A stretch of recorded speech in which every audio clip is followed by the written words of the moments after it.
Morning everyone, welcome back to my YouTube channel. तो इससे पिछली क्लास में यानी कि जब हमने जुलाई 2025 के पार्ट 1 को किया था करंट अफेयर्स पॉलिटिकल साइंस के लिए, तो वो पार्ट 1 था। आज हम करेंगे पार्ट 2। तो जुलाई 2025 की इम्पोर्टेंट न्यूज देखेंगे, इंटरनेशनल न्यूज और नेशनल न्यूज और इम्पोर्टेंट डेज, उनकी भी चर्चा आज की क्लास में हम करेंगे। अगर आप हमारे इस चैनल पर नए हैं तो चैनल को सब्सक्राइब जरूर करें। चलिए शुरू करते हैं हमारी आज की क्लास। तो सबसे पहली न्यूज है इंटरनेशनल लेवल की। सेनेगल जो अफ्रीका महाद्वीप का देश है, डब्ल्यूएचओ के द्वारा उसको हाल ही में ट्रैकोमा फ्री घोषित किया गया है। ट्रैकोमा क्या है? एक आई इन्फेक्शन, आंख की बीमारी है, तो उससे फ्री घोषित किया गया सेनेगल को। और ये अफ्रीका का 9वां देश बन गया है जो ट्रैकोमा फ्री हुआ है। और 8 अक्टूबर 2024 को इंडिया ट्रैकोमा फ्री घोषित हुआ था। और एशिया में 3 ही कंट्री हैं जो ट्रैकोमा फ्री घोषित हुए हैं। इनमें है नेपाल, म्यांमार और तीसरा बन गया है इंडिया देश। तो ये है ट्रैकोमा फ्री देश। डब्ल्यूएचओ, तो डब्ल्यूएचओ इनको ट्रैकोमा फ्री घोषित करता है। तो डब्ल्यूएचओ की फुल फॉर्म है वर्ल्ड हेल्थ ऑर्गेनाइजेशन। 7 अप्रैल 1948 को स्थापना हुई, इसलिए 7 अप्रैल को वर्ल्ड हेल्थ डे मनाते हैं। और ये यूनाइटेड नेशन की स्पेशलाइज्ड एजेंसी है। और जो भी डब्ल्यूएचओ में हाईएस्ट डिसीजन बॉडी होती है उसे कहते हैं डब्ल्यूएच, वर्ल्ड हेल्थ असेंबली। और डब्ल्यूएचओ के 4 रीजनल ऑफिस भी हैं। और ये 4 रीजनल ऑफिस कहाँ कहाँ पर है? एक है अफ्रीका में, एक है अमेरिका में, साउथ ईस्ट एशिया में, यूरोप में, ईस्टर्न मेडिटेरियन में और वेस्टर्न पैसिफिक, पश्चिमी प्रशांत महासागर में। और डब्ल्यूएचओ का हेडक्वार्टर ये जिनेवा स्विट्जरलैंड में है और इसमें 194 देश हैं। तो वर्तमान में इसमें 194 देश हैं। इंडिया पोलियो फ्री कब घोषित हुआ था? तो ये इंडिया में लास्ट केस पोलियो का आया था 2011 में। और जब भी कोई बीमारी का 3 साल तक कोई भी केस नहीं आता तो डब्ल्यूएचओ के द्वारा उसको फ्री घोषित किया जाता है। तो 2014 में भारत को पोलियो फ्री घोषित किया गया। और स्मॉल पॉक्स फ्री ये ग्लोबली और इंडिया दोनों लेवल पर 1980 में। याव्स बीमारी ये 2016 में इंडिया फ्री घोषित हुई। और गिनी वॉर्म डिजीज ये सन 2000 में इंडिया से इसको फ्री घोषित किया गया। अब हम देखेंगे इम्पोर्टेंट डेज। तो 17 जुलाई को इम्पोर्टेंट डेज होता है world day of international justice, अंतर्राष्ट्रीय न्याय का वैश्विक दिवस है। क्यों? क्योंकि 17 जुलाई 1998 को रोम स्टैट्यूट साइन हुआ था और इसी के तहत आईसीसी इंटरनेशनल क्रिमिनल कोर्ट को एस्टेब्लिशमेंट किया गया था। और ये यूएनओ से अलग है। जैसे इंटरनेशनल कोर्ट ऑफ जस्टिस है, इंटरनेशनल कोर्ट जो यूएनओ के 6 अंगों में से एक है, तो ये आईसीसी उससे बिल्कुल अलग है। और पहला इंटरनेशनल जुडिशियस सिस्टम यही है। और जो इसका डिसीजन होता है उसको मानना बाइंडिंग होता है, यानी कि इसका डिसीजन सबको फॉलो करना होता है। अभी हाल ही में रसिया के राष्ट्रपति थे जो व्लादिमीर पुतिन, उनके खिलाफ इसने अरेस्ट वारंट जारी किया था आईसीसी ने, लेकिन इन्होंने नहीं माना। क्यों? क्योंकि इंडिया, अमेरिका, चाइना, इजराइल और रसिया ये आईसीसी इंटरनेशनल क्रिमिनल कोर्ट के पार्ट नहीं है। नेक्स्ट डे है 18 जुलाई तमिलनाडु डे। 18 जुलाई तमिलनाडु डे के रूप में सेलिब्रेट करते हैं क्योंकि 1 नवंबर 1956 को मद्रास स्टेट की स्थापना हुई थी। और 18 जुलाई 1967 को मद्रास स्टेट का नाम बदलकर तमिलनाडु हुआ था, इसलिए तमिलनाडु डे 18 जुलाई को सेलिब्रेट करते हैं। और 1967 में ये हुआ था। 18 जुलाई को ही एक और मंडेला इंटरनेशनल डे भी मनाते हैं। यूएन के द्वारा इसको सेलिब्रेट किया जाता है 2009 से। और 18 जुलाई 2009 को ये स्टार्ट हुआ था। और जो नेल्सन मंडेला थे ये पहले ब्लैक राष्ट्रपति थे साउथ अफ्रीका के, नेल्सन मंडेला। और रेसिज्म यानी कि इन्होंने नस्लवाद का विरोध किया, अधिक शिक्षा प्राप्त की और इनको father of nation in south Africa, तो साउथ अफ्रीका में फादर ऑफ नेशन की संज्ञा इनको दी जाती है। अभी हाल ही में यूएनओ के द्वारा नेल्सन मंडेला दशक, ये डिकेड ऑफ पीस के रूप में सेलिब्रेट किया जा रहा है। और ये होगा 2019 से लेकर 2028 तक। और जो 2025 में नेल्सन मंडेला डे मनाया गया इसकी थीम क्या थी? It is still in your hands to combat poverty and equity. Next था 22 जुलाई। 22 जुलाई को मनाते हैं नेशनल फ्लैग एडोप्शन डे। जो राष्ट्रीय ध्वज एडोप्शन डे है उसको सेलिब्रेट करते हैं। क्यों? क्योंकि संविधान सभा ने राजेंद्र प्रसाद की अध्यक्षता में 22 जुलाई 1947 को नेशनल फ्लैग एडोप्ट किया था। और जो ये एडोप्ट किया था ये पिंगली वेंकैया के द्वारा बनाया गया था। 3 रंग से जो तिरंगा बना हुआ था उसको पिंगली वेंकैया ने बनाया था। और नेशनल फ्लैग होइस्ट या यूज कैसे किया जाता है, इससे रिलेटेड 2 अधिनियम है। तो 2 अधिनियम या एक्ट कौन कौन से हैं? तो सबसे पहला है prevention of insults to national honours act 1971। और एक है फ्लैग कोड ऑफ इंडिया 2002। इसमें ही 2021 में संशोधन किया गया कि भारतीय झंडे को पॉलिएस्टर कपड़े से भी बना सकते हैं। पहले ये केवल खादी के कपड़े से बनाया जाता था, लेकिन 2021 में कहा गया कि इसे पॉलिएस्टर कपड़े से भी बना सकते हैं। और 2022 में एक और संशोधन किया गया कि इसको डे और नाइट में फहरा सकते हैं। जैसे अटारी वाघा बॉर्डर पर परेड होती है तो शाम को उस ध्वज को उतार दिया जाता है और अगले दिन दोबारा से उसको फहराया जाता है। तो डे एंड नाइट फहरा सकते हैं, ये कहा गया था 2022 में।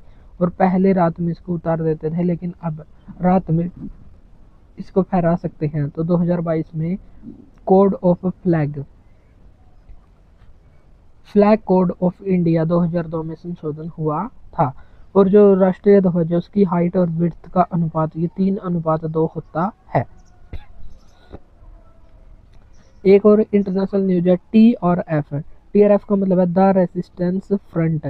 एफटीओ ने हाल ही में इसको टेररिस्ट ऑर्गेनाइजेशन का दर्जा दिया है।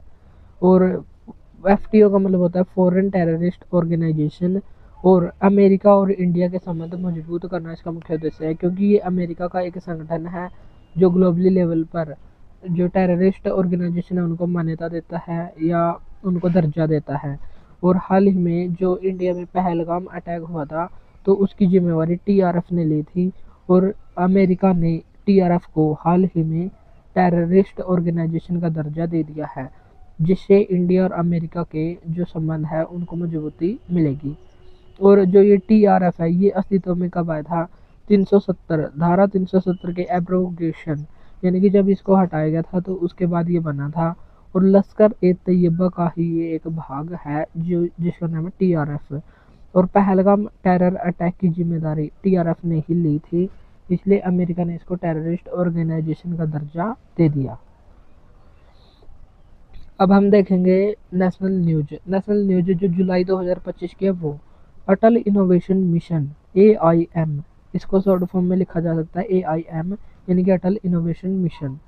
नीति आयोग ने 2016 में इसको लॉन्च किया और नीति आयोग के अंडर ये आता है। और इसका उद्देश्य क्या है? रिसर्च को अलग अलग फील्ड में प्रमोट करना, यानी कि अलग अलग फील्ड में जो रिसर्च हो रही है उनको प्रमोट करना, उनको बढ़ावा देना। एंटरप्रेन्योरशिप को प्रमोट करना, जो भी होते हैं एंटरप्रेन्योरशिप जो इंटर्नशिप अभी हाल ही में देखने को मिल रही है तो उनको प्रमोट करना, ये है अटल इनोवेशन मिशन का टारगेट, ये लक्ष्य है। और AIM के अंडर 4 प्रोग्राम आते हैं। और ये 4 प्रोग्राम कौन कौन से हैं? सबसे पहला है अटल टिंकरिंग लैब्स। तो एग्जाम में ये पूछा जा सकता है कि इन चारों में से कौन सा अटल इनोवेशन मिशन के 4 प्रोग्राम में शामिल नहीं है। तो नहीं वाला आ सकता है, तो हमको चारों का पता होना चाहिए। तो पहला है अटल टिंकरिंग लैब्स, दूसरा है अटल इनक्यूबेशन सेंटर्स, अटल न्यू इंडिया चैलेंजेस, अटल ग्रांड चैलेंजेस। तो ये 4 हैं, हमको रखने हैं ध्यान। एक और इंटरनेशनल न्यूज है गीता गोपीनाथ जो IMF में सिलेक्ट हुई थी 2019 में और 2025 में उन्होंने डिप्टी चीफ से रिजाइन दे दिया है और ये हार्वर्ड यूनिवर्सिटी में चली गई हैं। तो इनके रिजाइन देने से IMF भी चर्चा में आ गया है और IMF को भी हमको पढ़ना पड़ेगा।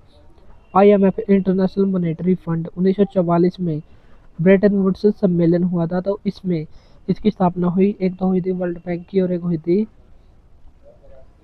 IMF की। इन दोनों को जुड़वा बहन कहते हैं और दोनों का हेडक्वार्टर वाशिंगटन DC अमेरिका में स्थित है और ये UNO की स्पेशलाइज्ड एजेंसी है। और इसके अध्यक्ष है पहली महिला क्रिस्टलिना जॉर्जीवा। तो ये भी हमको रखना है यहाँ पर ध्यान।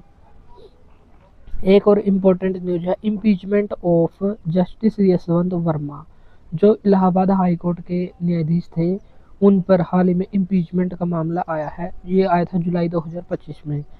तो इनके घर में जले हुए आधे अधूरे नोट मिले थे, जिससे वहाँ पर एक पैनल बैठा और पैनल में जांच करने की बात कही गई कि इनके पास ये पैसा कहाँ से आया, तो इसकी जांच होनी चाहिए। तो एक पैनल बैठ गया और उसको बर्खास्त किया जाए। तो संसद में इम्पीचमेंट नोटिस दाखिल की गई। और इम्पीचमेंट नोटिस, तो हमारा मेन टॉपिक यहाँ पर है कि इम्पीचमेंट नोटिस ये होता क्या है, इसको पेश कैसे करते हैं, और अगर ये पास हो गया तो क्या होता है। तो हमारा पर्पज इसको समझना है, ना कि इस केस को समझना, ना कि ये यशवंत वर्मा है इनके साथ क्या हुआ, ये समझना हमारा टारगेट नहीं है। तो एक एक्ट है, जजेज इंक्वायरी एक्ट 1968। इसमें कहा गया कि अगर हमें किसी जज के इम्पीचमेंट के बारे में संसद में पेश करना हो, या इम्पीचमेंट जो मोशन है वो लेकर आना हो, तो हम संसद के किसी भी सदन में इसको पेश कर सकते हैं। अगर हम लोकसभा में इसको पेश कर रहे हैं, तो जो इम्पीचमेंट है, तो इम्पीचमेंट पर 100 साइंस होने चाहिए, 100 सिग्नेचर होने चाहिए। अगर हम राज्यसभा में पेश कर रहे हैं तो 50 सिग्नेचर होने आवश्यक हैं। और इम्पीचमेंट क्यों किया जाता है, जो महाभियोग प्रस्ताव है वो पास क्यों किया जाता है, वो लेकर क्यों आया जाता है, तो इसकी भी दो आधार हो सकते हैं। एक होता है प्रूव्ड मिसबिहेवियर, एक तो मिसबिहेवियर की वजह से, और एक इनकैपेसिटी, शारीरिक या मानसिक रूप से अगर कमजोर हो या सक्षम नहीं हो, अक्षमता हो, तब इसको हटाया जा सकता है। और इनके खिलाफ लोकसभा में 145 वोट और राज्यसभा में 63 वोट आए थे। और दोनों ही सदनों के, जैसे लोकसभा के स्पीकर ने इसको एक्सेप्ट कर लिया, और चेयरमैन थे, जो चेयरमैन होते हैं राज्यसभा के उपराष्ट्रपति, उनके द्वारा भी इनको एक्सेप्ट कर लिया। और जब भी चेयरमैन ने एक्सेप्ट किया, तो उससे अगले ही दिन जो उपराष्ट्रपति थे जगदीप धनखड़, उन्होंने अपने हेल्थ इश्यू के कारण उपराष्ट्रपति पद से इस्तीफा राष्ट्रपति द्रौपदी मुर्मू को सौंप दिया। तो ये देखने वाली बात है कि एक्सेप्ट करते ही अगले दिन उन्होंने इस्तीफा दिया। मोशन को एक्सेप्टेंस मिलने के बाद 3 मेंबर्स का एक पैनल बनेगा। जैसे यहाँ लोकसभा और राज्यसभा से ये पारित हो गया इम्पीचमेंट, तो इसके बाद बनेगा एक पैनल जिसमें सुप्रीम कोर्ट के जज होंगे, हाई कोर्ट के जज होंगे, और एक नेक नजरिए से इम्पोर्टेंट व्यक्ति शामिल होंगे। तो इन 3 व्यक्तियों का एक पैनल बनेगा, और पैनल ने अगर चार्जेस को एडमिटेड माना, जो भी आरोप लगाए हैं इम्पीचमेंट में, अगर वो सही माने गए, तो मोशन को लोकसभा और राज्यसभा में प्रेजेंट वोटिंग का 2/3 बहुमत से पारित किया जाएगा। तो मोशन को लोकसभा में दोबारा से लाया जाएगा। जो मोशन बिल होगा उसको लोकसभा और राज्यसभा में जो भी प्रेजेंट होंगे उनका 2/3 बहुमत से अगर वो पारित हो जाता है, फिर वो जाएगा राष्ट्रपति के पास, और राष्ट्रपति साइन कर देगा। और राष्ट्रपति के साइन करने के बाद तत्काल प्रभाव से उस जज को अपना पद छोड़ना पड़ेगा।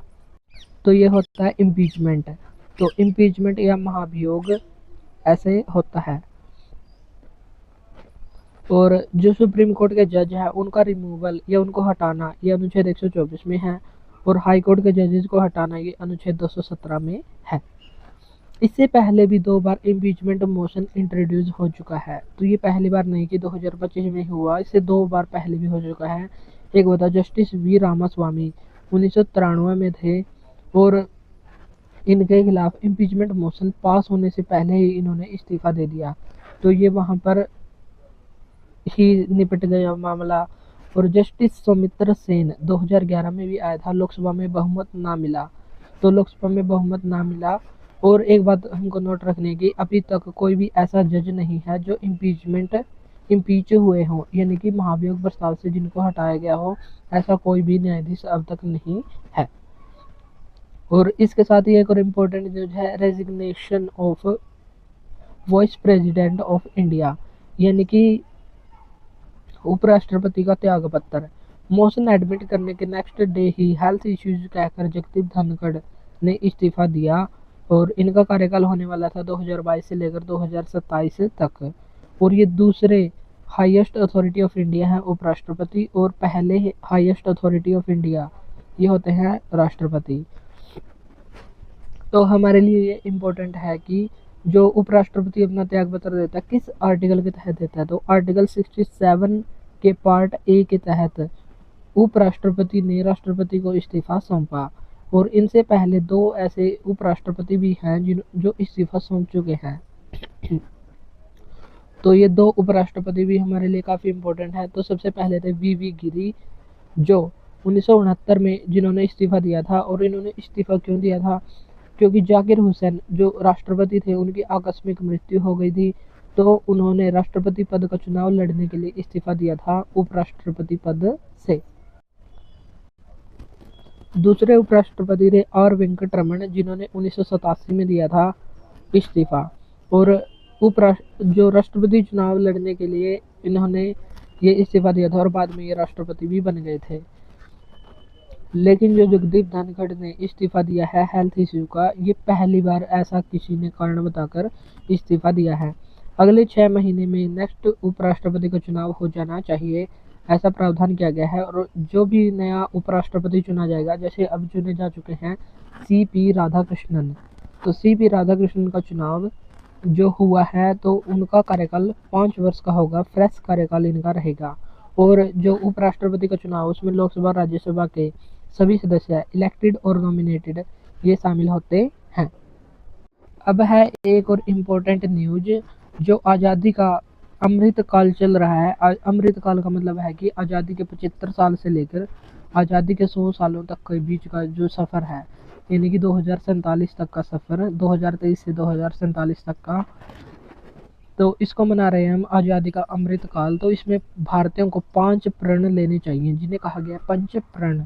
तो ये पंच प्रण क्या क्या होते हैं, तो प्रत्येक भारतीय नागरिक को सोचना चाहिए कि विकसित भारत का सपना देखेंगे, कि हमारा भारत विकसित हो, ऐसा सपना हम देखेंगे। कॉलोनियल माइंड सेट, जो औपनिवेशिक माइंड सेट हमारा मन बना हुआ है गुलामी का, तो उसको हम ख़त्म करेंगे। Taking pride in our legacy, जो हमारी परंपराएं हैं या जो भी प्रथाएं हैं उन पर हमको गर्व करना चाहिए, तो गर्व होना चाहिए। आवर स्ट्रेंथ ऑफ यूनिटी, हमारी मजबूती की एकता, तो एकता हमारी मजबूती है। 5वां है फुलफिलमेंट ड्यूटीज ऑफ सिटीजन्स। 5वां है fulfilling duties of citizens with honesty, जो हमारे सिटीजन्स के ड्यूटीज़ हैं उनको हम ऑनेस्टली निभाएंगे। जो जैसे नागरिक के कर्तव्य हैं हम उनको ऑनेस्टी, ईमानदारी से उनको हम निभाएंगे। तो ये है पंच प्रण। तो आज की क्लास में यही थी हमारे इम्पोर्टेंट न्यूज। और जो विकसित भारत है, विकसित भारत का टारगेट 2047 तक अचीव करना है, यानी कि 2047 तक भारत को विकसित भारत बनना है। तो ये है पंच प्रण। और आज की क्लास में थे कुछ इम्पोर्टेंट न्यूज, और जो पार्ट 3 होगा उसमें हम नेक्स्ट न्यूज की चर्चा करेंगे। जैसे अब नवंबर मंथ चला हुआ है तो नवंबर की न्यूज भी आएंगी, लेकिन थोड़ी बाद में। अभी हम जुलाई को कवर कर रहे हैं, क्योंकि जो भी नेट दिसंबर 2025 का एग्ज़ाम होगा उसमें जुलाई से लेकर जो नवंबर दिसंबर तक के इम्पोर्टेंट इवेंट हैं उनमें से ही क्वेश्चन बनेंगे, तो हम सीरीज़ में उसको कंप्लीट करेंगे। अगर आपको क्लास अच्छी लगी तो इसको लाइक और शेयर जरूर करें। आज के लिए इतना ही, मिलते हैं नेक्स्ट वीडियो में। Thank you.